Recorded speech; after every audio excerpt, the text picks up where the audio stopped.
안녕하세요. 오늘은 금강경의 일상무상분 부분을 공부하고 있습니다. 두 번째 시간이에요. 수행이라고 하는 것은 족쇄를 끊어내는 것이 전부다. 그래서 그 족쇄가 무엇인지를 분명하게 보여드리려고 이번 시간 준비했습니다. 지난 시간에 그렸던 그림을 다시 그려볼 건데 그 내용을 도표화해가지고 정리해 놓은 게 207페이지거든요. 자아라고 하는 것이 무엇에 의해서 유지되는가? 첫 번째가 유신견, 두 번째가 의심, 세 번째가 개금취견, 네 번째가 거친 탐욕, 다섯 번째가 거친 분노, 그리고 여섯 번째가 색계에 대한 탐욕, 일곱 번째가 무색계에 대한 탐욕, 여덟 번째가 들뜸이니까 도거, 그 다음이 자만인데 만, 그리고 마지막이 근본 무명에 해당되는 무명입니다. 요 다섯 가지를 높은 단계의 족쇄, 이 다섯 가지를 낮은 단계의 족쇄라고 얘기합니다. 자, 아주 쉽게 이 세 개를 끊으면 수다원, 요 두 개가 줄어들면 사다함, 끊어지면 아나함. 줄어들면 사다함, 끊어지면 아나함. 그리고 아라한이 돼야 이 다섯 가지는 끊어집니다. 자, 제가 이거를 알려드리는 두 번째 이유는 무엇인가? 사람들이, 불자들이 내가 절에 다닌 지가 30년인데 아직도 화를 내다니 아나함인 줄 생각하시는 거예요? 아나함이 돼야 끊어집니다. 심지어 성인의 흐름에 들었다는 수다원은 아직도 여전히 화냅니다. 수다원들이요, 경전에서 화냅니다. 욕심 부려요. 성인이라고 불러요, 근데. 그래서 이것 때문에 논쟁이 엄청 많습니다. 경전 속에서도 종종 계속 논쟁이 일어나요. 부처님께서 분명히 저 제가불자 수다원이라고 하셨는데, 성인의 흐름에 들었다고 하셨는데 왜 자꾸 화내느냐?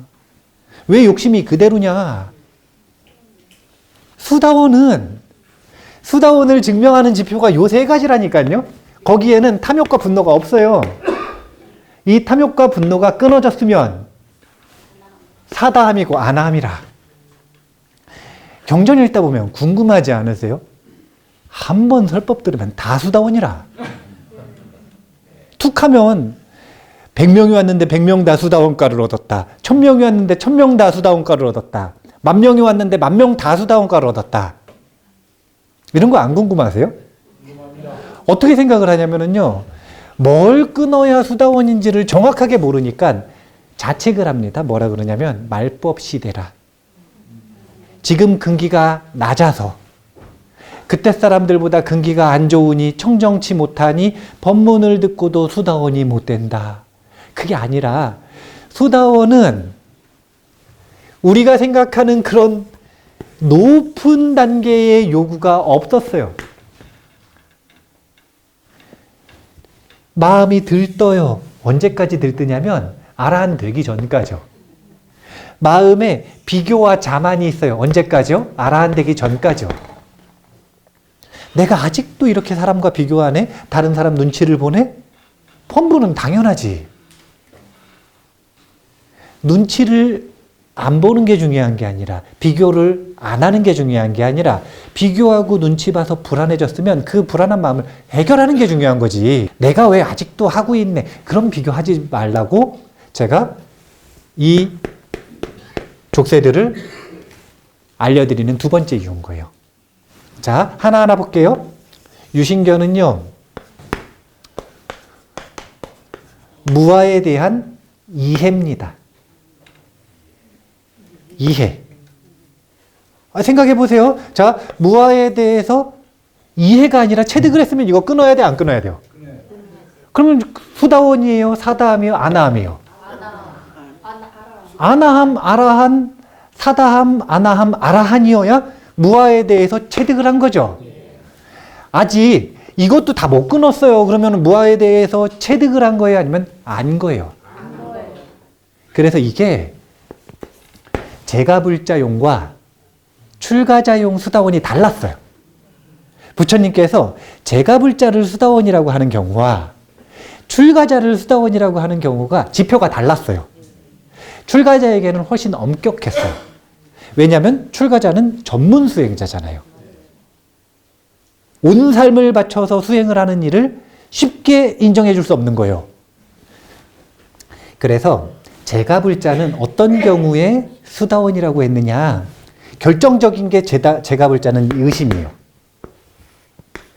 경전 곳곳에서 뭐라 그러시냐면 불, 법, 승, 계에 대한 청정한 신심을 가지고 있으면 수다원이다. 이런 말씀을 하셨어요. 의심하지 않는다. 어떤 의심이 끊어졌다는 거냐면 불법, 승, 계에 대한 의심이 끊어졌다. 이 계가 도대체 뭐냐?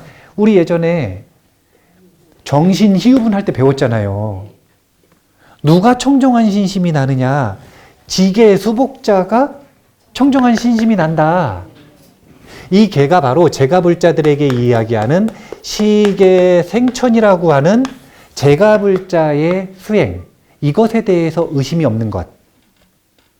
이것을 불법승 삼보와 계라고 표현을 한 겁니다. 불법승 삼보에 대한 믿음을 가지고 시계 생천의 이 수행을 믿고 받아들이면 청정한 믿음을 가지고 있다. 그래서 제가 수다원이라고 얘기하셨어요. 그러니까 제가불자가 수다원이 됐다. 이게 무슨 뜻이냐면 더 이상 불법승계에 대한 의심이 없고 청정한 믿음이 났다. 이런 뜻이라고 생각하시면 돼요. 그럼 출가자에게 무엇을 요구했느냐? 이 무아에 대한 알을 요구했어요. 이게 핵심이에요. 이 개금치견이라고 하는 건 원래는 좁게 보면 그때 당시에 그런 견해들이 있었거든요. 뭐가 있었냐면 천상에 태어나려면 고행을 해야 된대요. 세간에 천상에 태어나려고 그러면 뭘 해야 되냐면 제사를 올려야 돼. 그래가지고 희생제를 막 올려요. 소를 잡아놓고 사람 잡아놓고 사람을 죽여가지고 희생제를 올려요. 천상 가겠다고. 이거 지금 잘된 견해예요? 잘못된 견해예요? 그런 잘못된 견해에 대해서 집착하고 있는 것이 사라지면 개금치견을 끊었다 이렇게 얘기하는 거예요. 그런데 이걸 넓게 해석하면 자기가 열심히 노력해봤는데 그게 자꾸 오답이라. 그럼 그걸 반복해야 돼요? 아니면 새로운 방법을 찾아야 돼요? 근데 사람들은 계속 어떻게 하냐면 오답을 또 하고 오답을 또 하고 오답을 또 하고 오답을 또 하죠. 그래서 그 오답을 끊임없이 반복하는 걸 끊는 걸 개금치견이라고도 넓게 해석할 수 있습니다. 그래서 이 개금치견은 좀 부차적이고요. 핵심은 유신견을 끊었느냐. 여기서 말하는 유신견은 무아라고 표현을 했지만 유신, 오온이 자라고 믿고 있는 것. 이 견해가 끊어진 것. 이것을 유신견을 끊었다고 이야기를 해요. 네.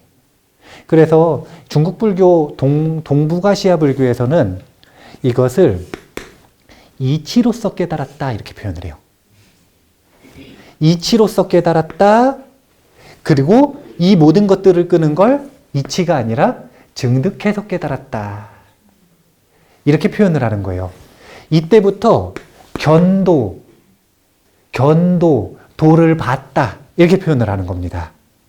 그래서 이 무아에 대한 알미 시작했다라고 하는 것도 또 두 가지로 나뉘어요. 완전히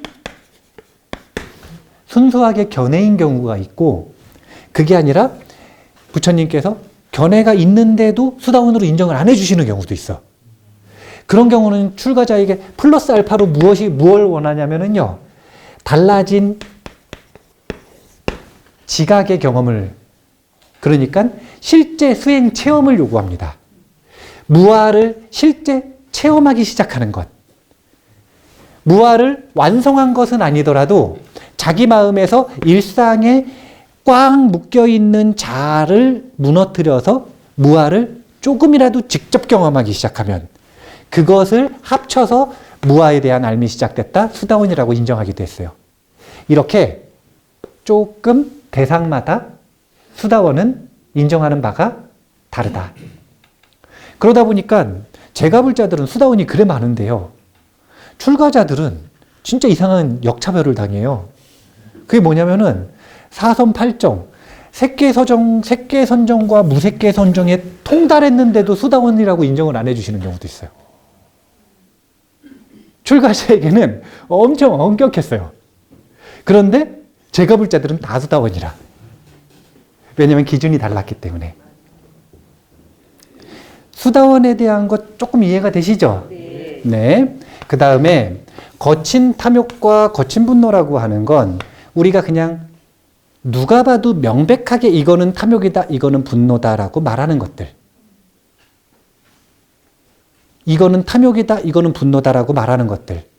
그런 감정적인 것들을 거친 탐욕, 거친 분노라고 합니다. 그래서 수다원이 되고 나서 이 무아의 알을 지속적으로 수행을 하면 점점 무엇이 사라지는 거냐면 탐욕이 줄어들고 분노가 줄어든다는 겁니다. 그런데 아직 끊어진 건 아니죠. 그래서 제가 거친 이런 표현을 썼어요. 근데 사다함이 딱 되잖아요. 아나함이 딱 되잖아요. 그러면 아나함쯤 되면 이제는 웬만해 가지고는 화를 안 냅니다. 안 내는 것뿐만이 아니라 안 나요. 웬만해 가지고는 탐욕이 안 일어나요. 욕구가 없다고 생각하시면 안 돼요. 욕구는 있다니까요. 서원도 있고. 그런데 인과에 어긋나는 어리석은 탐욕은 일으키지 않는 거죠. 그래서 동북아시아에서는 이런 견해도 있어요. 중국 불교에서는요. 수다원을 성인이라고 안 합니다. 그냥. 성인을 어디부터 성인이라 그러냐면 아나함부터 성인이라 그래요. 이런 견해도 있어요. 약간 일리도 있어요. 왜냐하면 동북아시아는 눈높이가 높거든요. 원래 도교가 있었잖아요. 그러니까 그 도교의 관점에서 아니 욕심 그래 많고 분노 전혀 못 끊었는데 어떻게 성인이라고 하느냐. 안 되겠다. 우리는 아나함, 불안과부터 성인이라고 하자. 이런 견해도 있어요. 그런 견해가 왜 나오는지 조금 이해가 되시죠? 아니 지금 봐도 탐욕이 그대로 있고 분노가 그대로 있으면 성인이라고 인정해주고 싶으세요? 세인트자 붙이고 싶을까요? 세인트자 못 붙이죠. 지금의 입장에서 보면. 근데 부처님 당시에는 이때부터 분명하게 성인이라고 했다는 거예요. 이 기준은 우리가 지금 상식선에서 어떻든 상관없이 분명하게 알고 있어야 돼요. 부처님은 무엇을 성인이라고 했는가? 색계에 대한, 무색계에 대한 탐욕, 이게 바로 미세한 탐욕입니다. 이 미세한 탐욕이 뭐냐면 가래라고 불리는 거예요. 가래에는 세 가지가 있는데 욕망에 대한 가래가 있고요. 그 다음에 유해와 무유해가 있어요. 여기서 말하는 유해가 뭐냐면 존재하고 싶다는 욕망. 무유해는 뭐냐면 존재하고 싶지 않다는 욕망. 그래서 불교의 관점에서, 불교 교리의 관점에서 자살은 무유해에 사로잡혀 있을 때 자살을 하게 됩니다. 존재하고 싶지 않다는 욕망에 사로잡혀 있을 때. 그런데 이 유해와 무유해가 남아있는 것이 바로 미세한 번뇌, 색계에 대한 번뇌와 무색계에 대한 번뇌라고 생각하시면 돼요. 자, 아직까지 요 만이 도대체 왜 남아있느냐. 이 만, 자만의 근본이 뭐냐면요. 비교하는 것이요.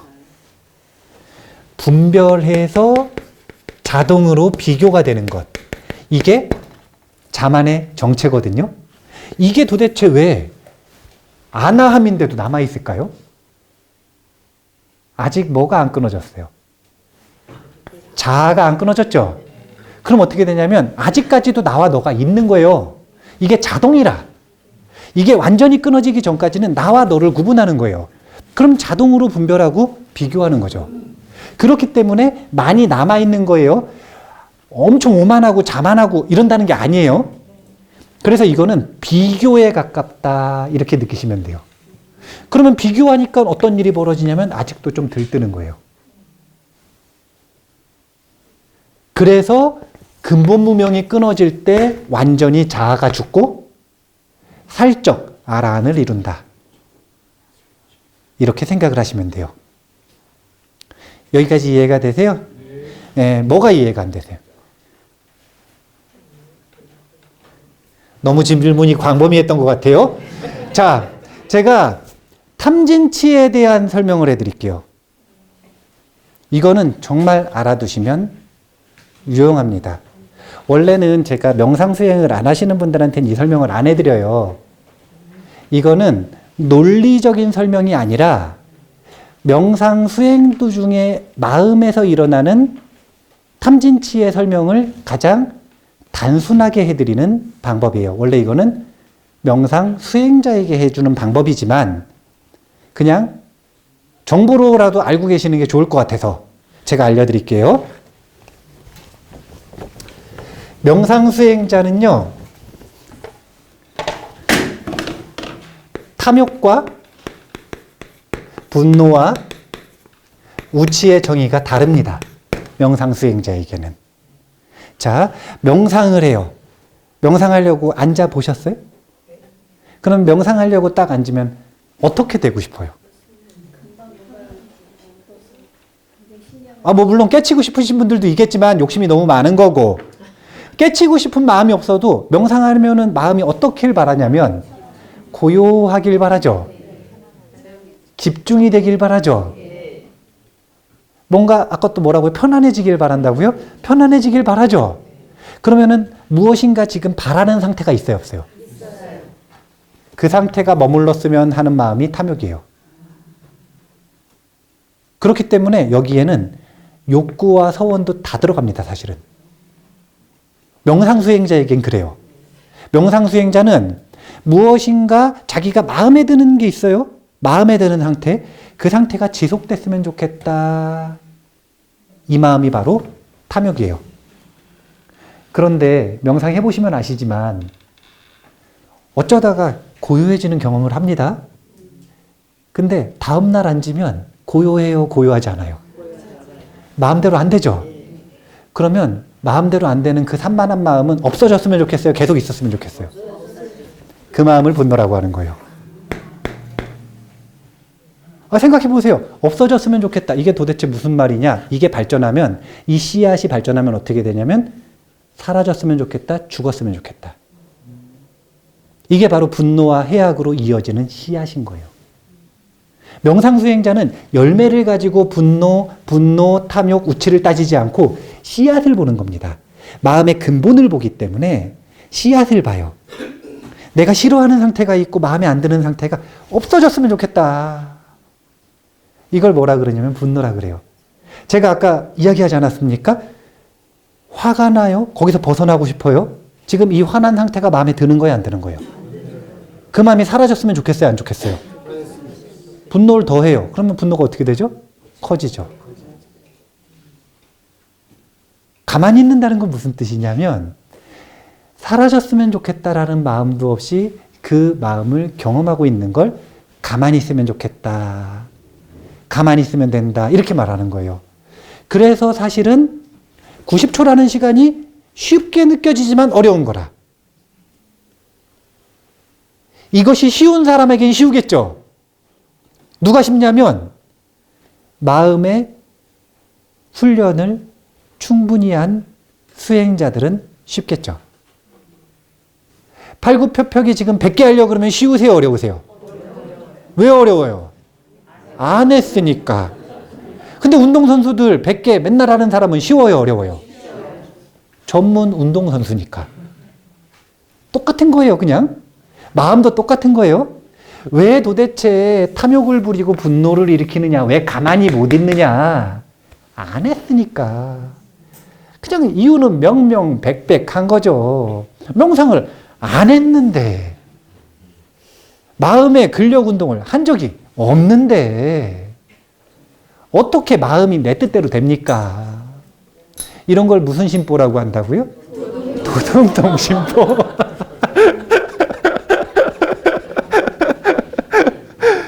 그럼 뭐를 우치라고 하느냐? 수많은 사람들이 명상을 하는데 탐욕으로 명상하고 분노로 명상하고 탐욕과 분노로 수행을 하거든요. 화가 나서 수행하고요. 욕심내면서 수행을 해요. 근데 자기가 그러고 있는 걸 꿈에도 알아요, 몰라요? 그걸 우치라 그러는 거예요. 자기가 그러고 있다라는 걸 꿈에도 모르는 거예요. 누가 말해주잖아요. 화가 납니다. 나는 절대로 그러지 않는데. 나는 절대로 그러지 않는데 저 사람이 나를 모욕한다 그래요. 우리가 이렇게 수행을 할 때 탐진치로 수행을 해요. 이 탐진치로 수행을 하는 걸 법답지 못한 마음으로 수행한다 이렇게 말하는 거예요. 기도 중에 최고의 기도는 무슨 기도인 줄 아세요? 소원이 이루어지는 확률이 제일 높은 기도. 무심기도라. 무심기도. 아무것도 원하는 게 없는 기도. 그럼 어떻게 되냐면 원하는 게 이루어져요. 원하지 않았으니까. 네. 왜냐면은 나는 아무것도 원하는 게 없는데 무의식에 숨겨진 원하는 걸 부처님은 알아요, 몰라요? 알아요. 네. 귀신도 아는데 부처님 모르겠어요? 부처님 무시하지 마셔요. 아니 왜 굳이 말을 해야 돼? 그럼 부처님 수준을 무시하는 거잖아요. 아무것도 원하는 바가 없이 간절하게 마음을 모으면 무심기도고 그것이 확률이 제일 소원 성취의 확률이 높대요. 무심기도가 이루어질 확률이 제일 높다. 왜 그런가? 탐진치로 하지 않고 법다운 마음가짐으로 했기 때문에. 올바른 마음가짐으로 했기 때문에. 그러면 수행할 때만 이런가? 그렇지 않아요. 관계를 맺을 때도 이래요. 관계를 맺을 때 관계 맺는 사람, 그 사람을 자꾸 탐진치로 대하는 거라. 그럼 뭘 맺냐면 원한을 맺어요. 탐진치로 대하면 원한을 맺어요. 왜냐하면 자 탐욕으로 대하니까 이 사람이 내 뜻대로 되면 좋겠어요, 안 되겠어요? 좋겠죠. 벌써 탐욕으로 대하고 있어요. 근데 상대방은 자기 뜻이 있어요, 없어요? 그럼 내 뜻대로 돼요, 안 돼요? 그럼 화가 나죠. 그러면은 화나는 걸 들키지라도 않으면 좋은데 표정과 얼굴과 몸짓에서 이미 다 들켜. 그럼 상대방은 짜증이 나거든요. 저 사람하고 있는 거 싫어. 나 자꾸 조정하려고 들어요. 요즘에 그거 가스라이팅이라 그러는데 그런 사람하고 저는 과감하게 인연을 끊어버리라고 합니다. 탐진치로 자신을 대하는 사람 답이 없어. 특히 자기가 그러고 있다는 걸 모르거나 말해줘도 인정하지 않는 사람 답이 없어요.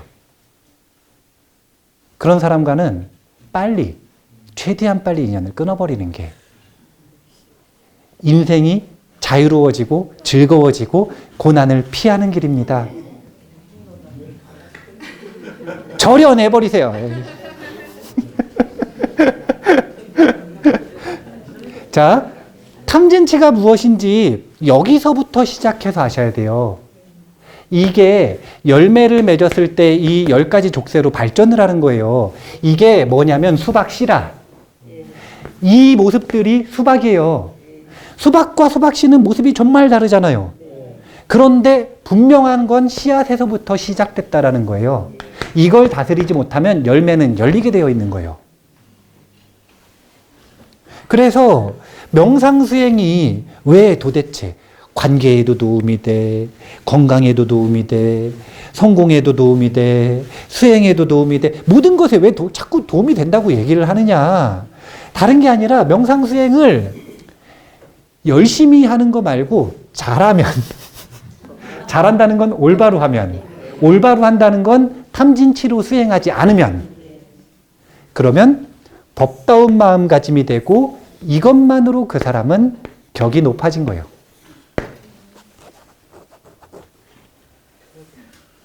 여기서부터 시작하는 거예요. 도대체 탐진치가 뭐라? 탐진치가 도대체 뭐냐? 자꾸 사람들이 추상적으로 생각을 해요. 형이상학적으로 생각을 해요. 막 어렵게 정의를 하려고 그래. 근데 그게 아니라 진짜 쉬운 건데 대상을 경험하잖아요. 아, 내 뜻대로 되고 싶다. 내가 희망하는 상태가 됐으면 좋겠다. 이 마음이 그냥 탐욕이에요. 근데 뜻대로 안 되니까 화가 나는 거고요. 그러고 있는 걸 모르니까 우치한 거예요. 이게 탐진치의 시작이자 끝이에요. 이게 발전해서 10가지 족쇄가 된다. 일단 이거 이해가 되세요? 그러면 아까 질문하시지 않았습니까? 탐욕은 도대체 어떻게 끊느냐? 불안은 어떻게 해결하느냐? 우치는 어떻게 해결하느냐? 어디서 시작해야 되냐면 여기서 시작하는 거예요. 아까 집착과 탐욕이 하나 있었죠? 분노하면 불안하잖아요. 불안이 있었죠? 정의롭다는 우치가 있었죠? 사실은 다 탐진치예요. 그렇죠? 그럼 이걸 어떻게 해결하느냐? 이걸 해결하는 방법은 정말 간단한데, 죄송해요. 제가 또 과학자 얘기를 가져올게요. 금강경인데 큰 스님 이야기를 해야 되는데 자꾸 과학자들이 논리를 잘 정리해가지고, 미국의 하버드 대학교에 허버트 벤슨이라는 박사가 있어요. 이 허버트 벤슨이라는 박사는 제2의 예수라고 불립니다. 미국에서. 왜냐하면 미국인들을 스트레스로부터 구원했다 그래서. 무엇으로 구원했는가? 명상을 현대화했어요. 그래서 지금의 명상 열풍을 만들어낸 장본인입니다. 어떻게 현대화했냐면요, 7분짜리, 15분짜리 명상을 고안했어요. 그 명상에는 어떤 명상들도 포함되냐면요, 조깅 명상, 런닝 명상, 운동 명상, 이런 것도 다 명상으로 고안을 했어요. 이 사람은 명상을 하나의 용어로 정의합니다. 명상이란 도대체 무엇인가? 수행이란 도대체 무엇인가? 이 사람은 종교 용어가 아니라 과학 용어로 이완 반응이라고 표현합니다. 이완 반응. 이완 반응. 왜 이렇게 표현을 하느냐? 자, 우리가 무엇인가에 강력하게 집착해요. 그럼 긴장해요? 몸이 이완돼요? 긴장하죠? 화가 나요? 그럼 몸이 쫙 이완돼요? 아니면 긴장이 돼요? 어리석어요? 그러면은 긴장해요? 이완해요? 셋 다 긴장한다니까요. 이 마음에 사로잡히면 증거가 뭐냐면 자기가 긴장하고 있는 게 증거예요. 왜 긴장을 하느냐? 아드레날린이 끊임없이 분비되거든요. 아드레날린이 분비되고 그 용량이 한계치의 상식범의 범위를 넘어서면 어떻게 되냐면 몸이 벌벌벌 떨려요. 왜냐하면 아드레날린은 자연계에서 자연적으로 만들어지는 독 중에 코브라 독 다음으로 독한 독이래요. 제가 자꾸 그런 얘기 하거든요. 탄 거 먹으면 암 걸린다 그러는데 탄 거 아무리 먹어도 암 안 걸려. 화내면 암 걸려요. 화내면 어떻게 되는 거냐면 자기 심장에다가 코브라 독 다음으로 독한 독을 꼽는 거예요. 그럼 자기 몸이 망가지죠. 긴장되죠. 벌벌벌 떨리죠. 탐진치가 그걸 만드는 거예요. 몸과 마음을 병들게 만들고 불안하게 만드는 거예요. 그래서 명상을 뭐라고 표현하냐면 그냥 이완 반응이라고 딱 표현해 버리는 거예요. 이완 반응이 일어났다? 이 얘기는 무슨 얘기냐면 탐욕으로부터 벗어났고 분노로부터 벗어났고 우치로부터 벗어나 있는 상태라는 뜻이에요. 그래서 수행자의 관점에서 명상 수행을 하신다는 입장에서 제가 알려드리자면 탐욕과 분노와 우치에서 벗어나고 싶다면 이완 반응을 일으키면 돼요. 이걸 일으키는 방법이 바로 명상입니다. 쉽죠? 말은 쉬워요. 근데 말이라도 쉬워야지 일단. 네, 말이라도 쉬워야 헷갈리지는 않죠. 그걸 실제로 실천하는 건 어렵더라도 아니 길 설명할 때 일부러 뭐 어렵게 설명할 필요 있습니까? 막 꽈서 설명해야 돼요? 직진, 우회전 이렇게 쉽게 설명하면 되잖아요. 가는 길은 어렵더라도. 아니 이 탐진치에서 벗어나는 방법은 그냥 이완 반응 하나 일으키면 된다니까요. 제가 제일 쉬운 명상법 하나 알려드릴까요? 네. 이거는 진짜 못하시는 분을 제가 못 봤어요. 진짜 쉬운 방법 하나. 네. 저는 이 명상을 무슨 명상이라고 그러냐면 원명상이라고 표현해요. 하나, 원. 원빈 말고 하나 원명상 어떻게 하는 거냐면은요 호흡이잖아요. 네. 들이쉬고 내쉬고 뭐라고 생각하는 거냐면 하나 이렇게 생각하는 겁니다. 둘도 가지 말고요. 그냥 들이쉬고 내쉬면서 하나 여기에다가 마음을 두는 거예요. 그러다가 다른 생각으로 가잖아요. 그럼 어떻게 되냐면 자기가 다른 생각하고 있다는 걸 아는 순간 다시 호흡을 보고 하나. 그냥 이것만 반복하는 거예요. 이걸 하루에 몇 분씩 하시면 되냐면 7분만 하시면 돼요. 이게 명상의 시작이에요. 절대 15분 하지 마시고 1시간 하지 마세요. 1시간 하면 어떻게 되느냐? 버티기를 해. 억지로 자꾸 버티기를 해요. 그러면 어떻게 되냐면은 명상과의 관계, 수행과의 관계가 첫 단추가 잘못 껴진 거예요. 그럼 나중에 어떻게 되냐면 방송만 봐도 토한다 이렇게 표현하거든요. 방송만 봐도 토를 한다 이렇게 해요. 그럼 명상을 할 수가 없어.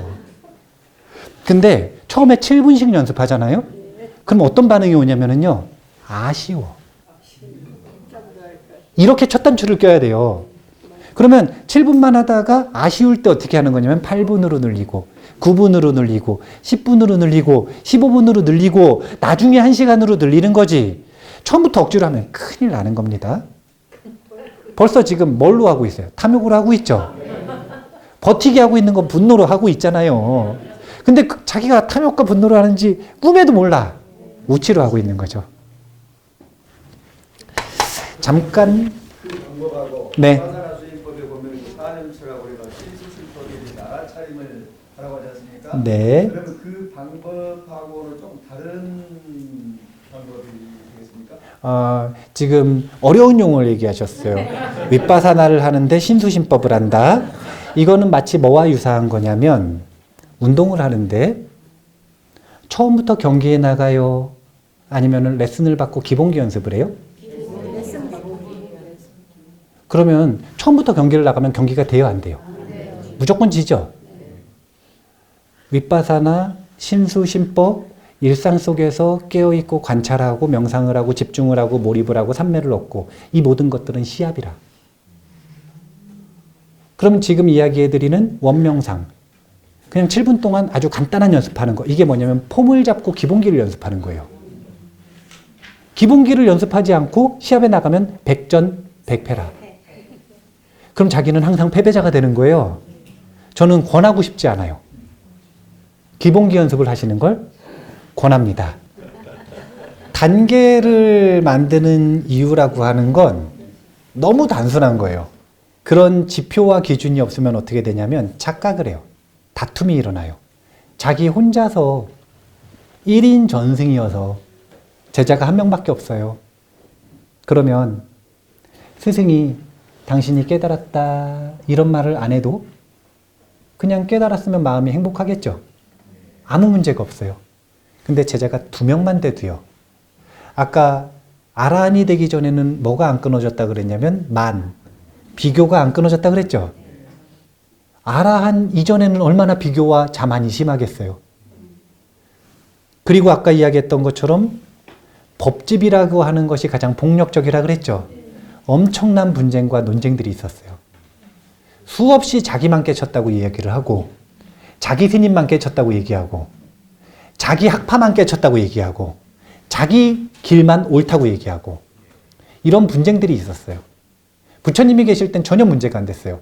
왜냐면 그런 분쟁이 생기면 부처님한테 딱 가면 바로 해결해 주셨거든요. 근데 부처님 돌아가시고 나서는 수없는 사람들이 이런 분쟁에 휩싸였고 부처님 살아계실 때도 인도가 우리나라처럼 작지가 않잖아요. 그렇다고 지금처럼 무슨 KTX가 있는 것도 아니고 줌으로 비대면으로 해결해 줄 수 있는 것도 아니고 해결 못하는 이런 분쟁들이 많았기 때문에 공통의 지표를 알려드린 거예요. 그리고 이것은 나침반입니다. 수행의 길에서 끊임없이 길을 잃는데 그 속에서 길을 찾기 위한 나침반. 나침반은 안 줄 이유가 없죠. 자, 그래서 금강경식 수다원, 사다함, 아나함, 아라함은 어떤가? 지금까지 알려드린 건 금강경식이 아니에요. 이건 초기불교식이에요. 지금 알려드린 건 초기불교의 기준입니다. 초기불교에서는 이 기준을 썼어요. 그럼 금강경은 어떻게 썼느냐? 금강경은 이 모든 족쇄와 과정을 요약했어요. 어떻게 요약을 했느냐? 자아가 있어요. 이 자아를 가지고 있는 걸 아까 뭐라 그랬냐면은 우치라고 했습니다. 그러면 나는 취향이 생기죠. 취향대로 되고 싶죠. 그렇게 바라는 걸 탐욕이라 그래요. 근데 마음대로 안 돼요. 분노가 일어나죠. 이렇게 치, 탐, 분노가 차례로 일어나는 겁니다. 뭐부터 시작되는 거냐면 자아부터. 그러면 이렇게 하면 불안하잖아요. 이 불안에 시달리고 사는 걸 중생이라고 하는 거예요. 여기서부터 시작하는 겁니다. 그러면 족쇄들이 쭉 있어요. 이렇게 족쇄들이 쭉 있는데 요 세 가지를 끄는 걸 수다원이라고 했는데 수다원이 되면 도대체 어떤 일이 벌어지느냐. 아까 핵심이 뭐라 그랬냐면 유신견이라고 했잖아요. 근데 제가 이 유신견을 청정한 믿음이라고도 표현했고 가장 낮게 표현했을 때 그 다음에는 그냥 견해라고도 표현을 했고 그 다음엔 또 뭐라고 표현했냐면 직접 경험. 처음으로 이 무아라고 하는 걸 직접 체험하기 시작하는 거예요. 직접 체험이 시작됐다는 이 입장에서 보면 수다원은 뭘 안 거냐면 자신이 불안에서 벗어나 완전히 안심했을 때에 대한 감각이 생기는 겁니다. 이 감각은요, 정해져 있지 않고 제가 항상 자주 비유를 드는 게 밸런스 게임이라고 자주 표현을 하는데 이건 뭐냐면은 짐볼이라는 게 있어요. 짐볼. 그 짐볼 위에 앉아서 균형을 맞춰보신 적 있으세요? 이거 사실 잘 안 하거든요, 사람들이. 근데 균형 감각을 익히려면 훈련하면 좋아요. 짐볼 위에 앉아가지고요, 버틸 수 있거든요. 안 넘어지고. 짐볼은 공이에요, 공. 공 위에 올라가서 앉아있는 거라. 그러면 그 위에 앉아가지고 흔들리지 않고 편안하게 있는 게 안심이라고 비유를 들자면 그러면 그 안심에 대한 감각은 정해져 있어요? 뭐 오른발을 이렇게 한다든지 왼발을 이렇게 한다든지 뭐 뒤로 넘어져야 된다든지 앞으로 넘어져야 된다든지 이런 고정된 게 있나요? 끊임없이 변화하면서 균형을 찾아가죠. 안심에 대한 감각은 그런 거예요. 근데 이 감각이 생긴 거예요. 그래서 그 짐볼 위에 올라가 있는 게 능숙해지잖아요? 그럼 말로 설명은 할 수는 없는데 그 위에서 버티죠. 편안하게 있죠. 어떻게 편안하게 있습니까? 그러면 뭐라고 말을 못해요. 어떻게 설명할 거예요, 그걸? 그냥 그 감각을 끊임없이 넘어지면서 찾을 수밖에. 그러니까 우리의 삶이라고 하는 건 도대체 왜 항상 불안했다가 안심했다가 불안했다가 안심했다가 불안했다가 안심했다 이걸 반복하느냐. 그건 근본은 탐진치 때문인데 그런데 이 흐름에서 처음으로 벗어나기 시작하는 게 바로 수다원이라는 거예요. 그 기준이 뭐냐면 이 밸런스 게임에서 드디어 안심이라고 하는 감각을 잡았다. 왜 잡았느냐? 그 근거는 의심도 사라졌고 개금치견도 없어졌지만 가장 중요한 건 유신견, 무아에 대한 체험이 시작됐기 때문에 그 자리가 안심의 자리다라고 하는 분명한 경험과 알미, 확신이 생겼기 때문에. 그러면 수다원은 화가 난다 그랬어요? 안 난다 그랬어요? 난다니까요. 화 잘 내던 수다원이 있어요? 그럼 습관대로 화를 잘 낼까요? 안 낼까요? 잘 낸다니까. 옛날 선사들 경전 한번 봐보세요. 선어록 봐보세요. 화두 깨쳤다라고 하는 스님들이 자꾸 다른 사람들이 뭐라고 하면 불같이 화를 내요. 그럼 사람들은 이해를 못해요. 아니 깨쳤다면서 왜 화를 내느냐? 성인이라면서 왜 화를 내느냐? 그게 아니라 이 수다원이라고 하는 성인의 흐름에 들어간 상태는 아직 거친 분노와 거친 탐욕이 안 끊어졌다니까요. 근데 그럼에도 불구하고 범부랑 뭐가 차이가 있느냐? 그거는 금강경에서는 단 하나, 안심에 대한 감각이 있느냐 없느냐. 이게 있으면 어떻게 되는 거냐면요. 중생은 불안할 때 되돌아갈 곳이 없어요. 본인이 지금 엄청난 탐욕에 사로잡혀 있거나 엄청난 분노에 사로잡혀 있거나 엄청난 질투에 사로잡혀 있거나 수치심에 빠져 있거나 그러면 곧바로 안심으로 돌아가실 수 있나요? 이 감각이 없는 걸 범부라 그러는 거예요. 그럼 수다원은 뭐가 있느냐? 돌아갈 곳이 있어요. 마음의 감각으로 기억하고 있잖아요. 어떤 상태가 안심인지. 그럼 그냥 글로 돌아가 버리면 돼요. 이 차이가 얼마나 큰 차이인지 모르시겠어요? 이 차이를 범부와 성인의 입구에 들어간 이의 차이라고 얘기하는 거예요. 분노에 시달리고 탐욕에 시달리지만 그것이 불안을 만들었을 때 안심의 감각으로 돌아갈 자리가 있느냐 없느냐. 그래서 수다원을 뭐라고 표현을 하냐면 7번 왕복한 뒤에 깨친다라고 표현을 하는 거예요. 이 7번의 의지에서 금강경에서 뭐라고 표현을 하는 거냐면 불안해졌을 때 안심에 대한 감각으로 돌아오는데 한 번에 못 돌아와요. 왜냐면 안심이 약하니까 아직. 무아의 힘이 약하고 자아의 힘은 강하니까 아직도. 그래서 어떻게 하냐면 들어왔다 안심으로 갔다가 불안해졌다가 안심으로 갔다가 불안해졌다가를 7번 안에 해결하면 수다원이다 이렇게 표현하는 거예요. 이게 금강경식 수다원이에요. 근데 금강경식 수다원은 말이 굉장히 멋집니다. 한번 읽어볼까요? 이런 문장은 읽어봐야 되거든요. 말이 진짜 멋져요. 어떻게 이렇게 표현을 했는지. 여기 207페이지에 보면 아래에 경전 구절이 있잖아요. 한번 읽어볼게요. 수보리가 대답하였습니다. 세존이시여, 왜냐하면 수다원은 성자의 흐름에 든 자라고 불리지만 들어간 곳이 없으니 형색, 소리, 냄새, 맛, 감촉, 마음의 대상에 들어가지 않는 것을 수다원이라 하기 때문입니다. 자, 이게 무슨 얘기냐면 수다원이라고 하는 뜻이 흐름에 든 자 이런 뜻이거든요. 그러면 수다원은 무슨 흐름에 들어갔냐면 성인의 흐름에 들어갔다라고 하는 정의잖아요. 그런데 금강경은 뭐라고 표현하시는 거냐면 성인의 흐름에 왜 들어갔느냐? 안입이 설신의 육경의 대상 어디에도 들어가지 않기 때문에, 들어간 게 아니라 불입하기 때문에 수다원이라고 하는 거예요. 이게 도대체 무슨 뜻이냐면 불입한다라는 게 무슨 뜻이냐? 우리가 도대체 왜 불안하냐? 감각 대상에 사로잡히기 때문에 그래요. 생각해 보세요. 지금 저기에 폭탄이 떨어졌어요. 폭탄이 빡 떨어져요.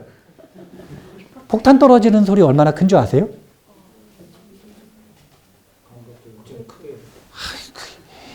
영화에서 폭탄 떨어지는 소리는 폭탄 떨어지는 소리가 아니라 총 쏘는 소리보다 더 작은 거예요, 그게. 폭탄이 떨어지잖아요? 혼비백산합니다. 귀가 떨어지는 것 같고요. 그냥 자동으로 엎어져요, 이렇게. 놀라가지고. 자, 그런 큰 소리가 저기서 딱 들려요. 그러면 순식간에 우리는 어디로 들어가죠? 소리로 사로잡혀서 들어가 버리죠. 여기에 저항할 수 있으세요, 없으세요? 거기에 딱 들어가가지고 동시에 어떻게 되냐면 불안해져 버리죠. 안심을 잃어버리잖아요. 왜 안심을 잃어버렸냐면 안입이 설신의 라고 하는 감각에 들어가서 사로잡혔기 때문에, 이 흐름을 끊어버렸기 때문에 수다원이라고 한다는 거예요. 수다원은 들어갔기 때문에 수다원이 아니라 안 들어가니까 수다원이라고 얘기하는 거예요. 이게 금강경의 역설, 아주 멋진 표현입니다. 금강경은 종종 이렇게 아주 멋진 표현을 써요. 10가지 족쇄 중에 수다원은 의심과 계금치견과 유신견을 끊는다. 이게 자세하고 자비롭기는 하지만 멋은 없잖아요, 좀. 금강경은 멋있게 표현을 한다니까요. 아니, 어떻게 수다원이 흐름에 든 자냐. 어디에도 들어가지 않기 때문에 수다원이라고 한다. 이게 바로 감각문을 막는 육문을 단속하고 막는 수행이 무르익었다는 뜻입니다. 도대체 왜 스님들이 고요한 곳에서 선정수행을 그래야 하느냐? 그 목적 자체가 뭐냐면 육문을 다스리고 조절하기 위해서 그러는 거예요.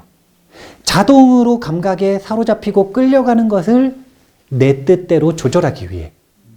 그래서 니까야 속에 보면은 바라문들이 와가지고 막 그런 잘난 척을 하잖아요. 뭐라 그러냐면 우리 스승님은 선정에 한번 딱 드시면 옆에서 개가 짖는데도 모른대요.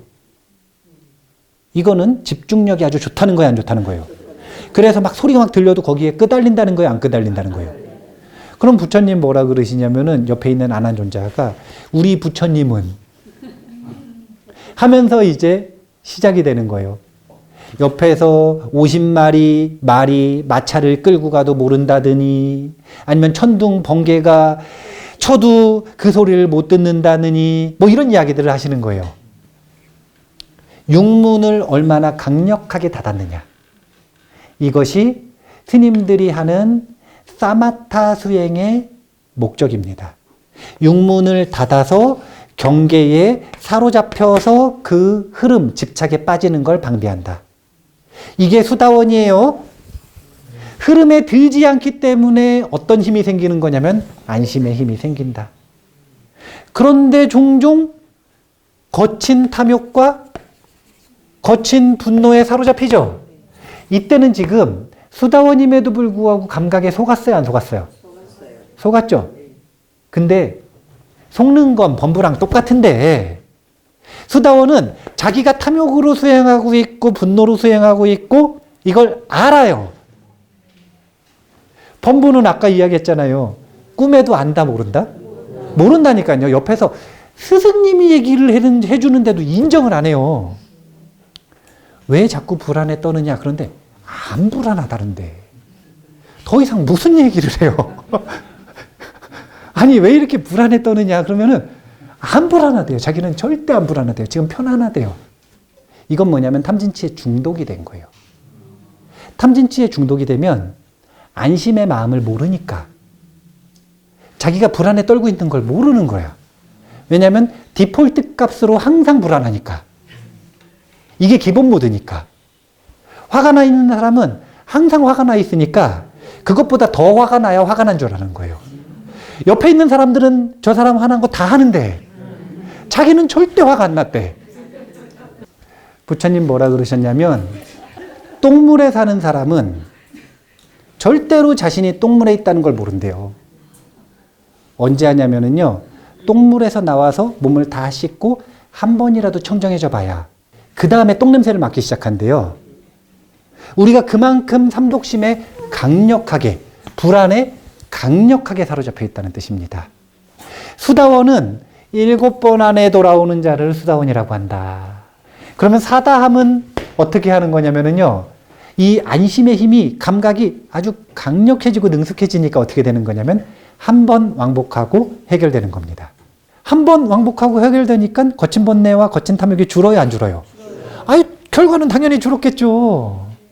한 번 해결이 되는데 자기가 화가 나고 있는 걸 알아요. 그러면 곧바로 불안해졌다가 안심으로 돌아와서 해결되는 겁니다.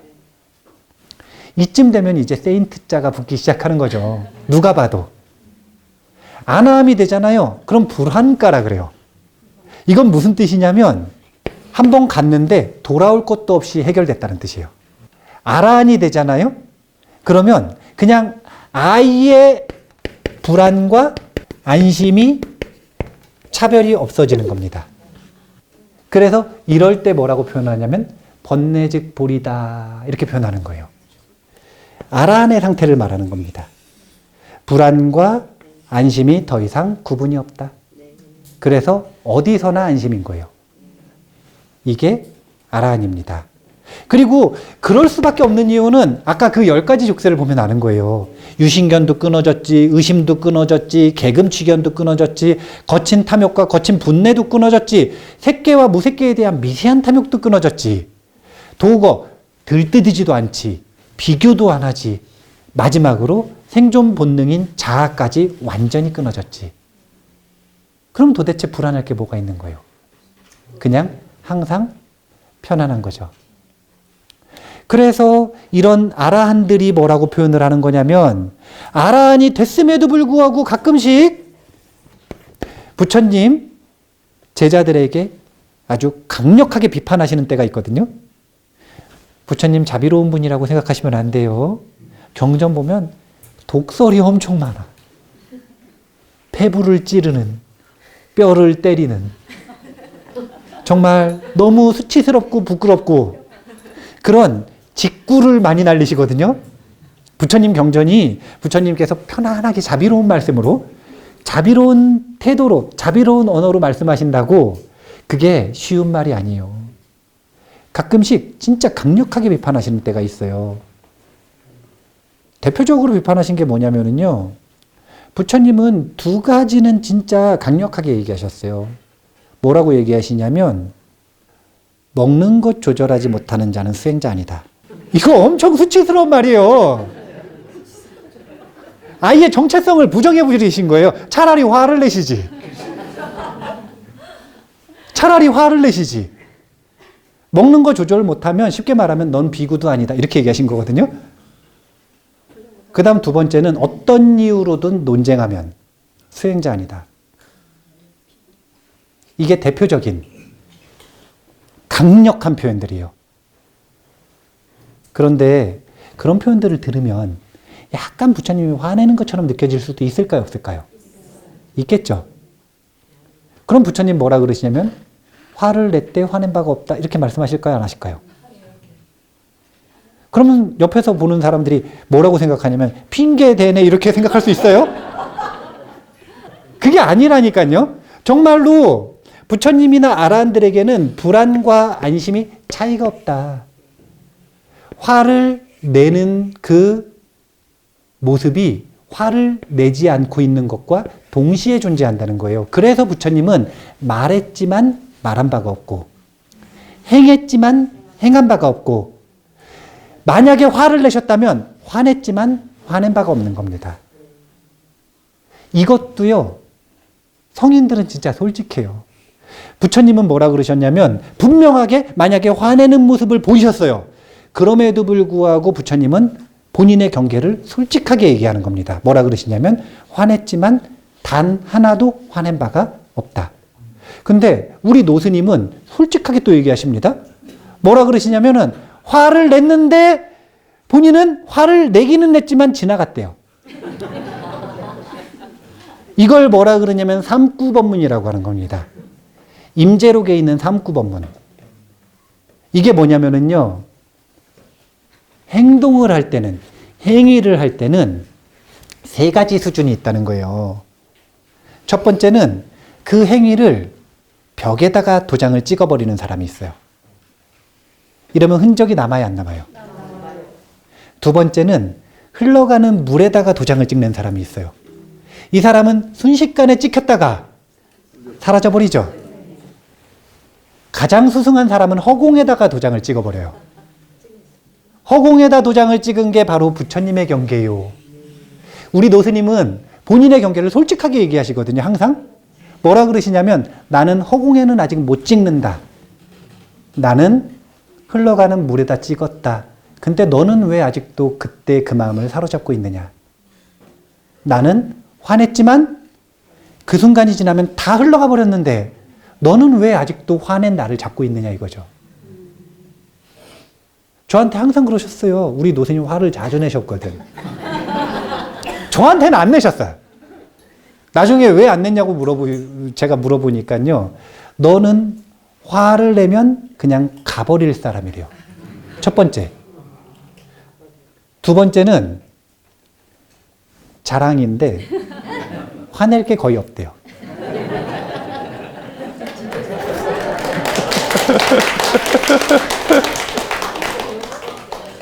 그런데 다른 스님들 오시거나 다른 사람들 만나거나 어떤 상황에서 자꾸 화를 내시는 거라 그래가지고 제가 물어봤거든요.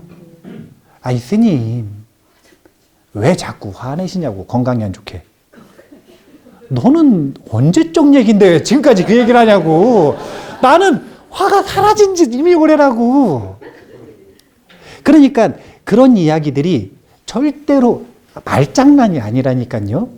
금강경에서 법을 설했는데 설한 바가 없다. 이게 말장난도 아니고 이게 핑계를 대는 것도 아니에요. 이거는 본인의 마음의 의식의 상태, 얼마나 족쇄에서 벗어났는지를 솔직하게 말씀하시는 거예요.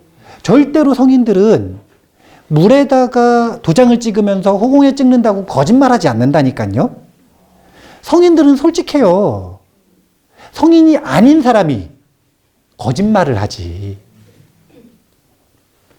그래서 저는 공식 석상에서든 사적인 자리에서든 사람들이 물어봐요. 저한테 자꾸 스님 깨쳤니요. 저는 단 한 번도 깨쳤다는 얘기를 안 했어요. 솔직하거든요. 알잖아요. 지표가 뻔한데. 지표가 뻔한데 지표를 모르는 사람들이나 자신의 경계를 착각할 수 있겠지만 지표를 분명하게 아는 사람은 이걸 가지고도 자기 점검을 해. 우리는 뇌파 측정기도 있어요. 그래서 뇌파 측정을 해보면 자신의 의식 상태를 들키는데 어차피 들킬걸 뭘 거짓말까지 합니까? 그 거짓말 하려고 그러면은 뇌파 측정기가 염라대왕처럼 느껴질 거야 아마. 뇌파 측정기만 보면 도망가야 돼요. 들키니까. 해보면 바로 나오는 걸. 뭘 그걸 거짓말을 합니까?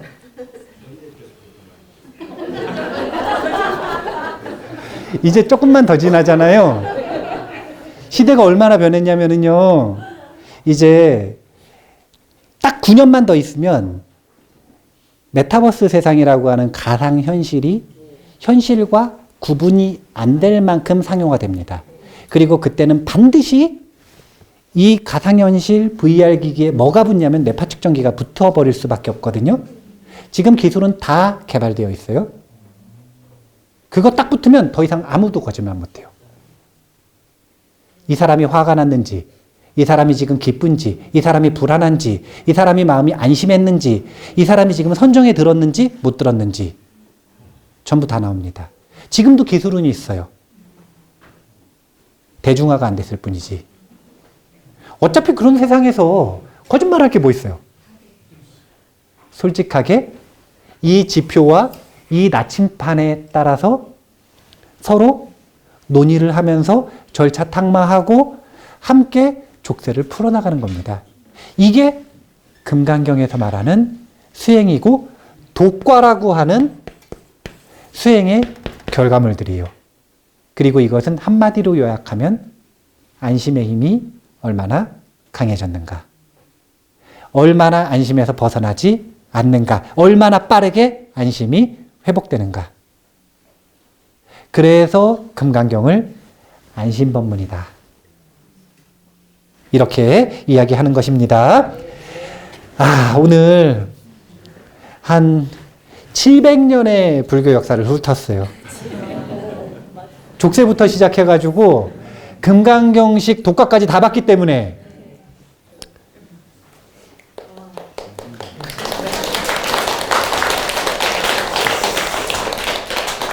제가 뭐 박수를 기대하고 이런 건 아니에요. 이제 다음 시간에는 뭘 할 거냐면요. 금강경의 극락정토에 대한 이야기가 있는 거 아세요? 금강경의 아미타불에 대한 이야기가 있습니다. 그래서 제가 다음번에는 금강경에서는 도대체 정토를 어떻게 바라보는가, 이것에 대한 이야기를 해볼 거예요. 이게 10번째 주제입니다. 아주 재밌는 주제고요. 정토 사상을 조금이라도 알고 계시는 분들은 반야바라밀의 사상에서는 도대체 정토를 어떻게 바라보는가, 이것을 공부할 수 있는 좋은 시간이 될 것이라고 생각을 합니다. 자, 다음에는 서방정토 극락세계를 반야의 눈으로 한번 바라보겠습니다. 자, 오늘 이만 마치겠습니다. 감사합니다.